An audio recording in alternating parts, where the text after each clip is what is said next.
There is no worse feeling kama ile ya uko na mgonjwa wa hosi.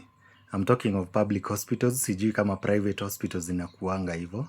Na ulimwacha akiwa hali mbaya, ako mbaya And then ukikaribia ward yake upatane na kagari fulani kanapiganga kelele, kanatumia kubeba wase wamededi. Kanapiganga kelele sana. Unapata maybe amefunikwa hivi. Ukikuja kuingia unapata amefunikwa. How many know that feeling Venye roho unasikia imesink tu mara moja tu. Juu hata hujui kama ni amebebwa ama nini.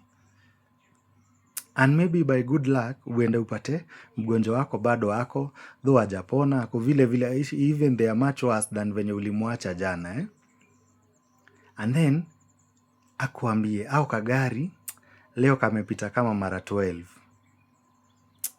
Hata mi naona kesho nikienda nako. How many can relate to that feeling?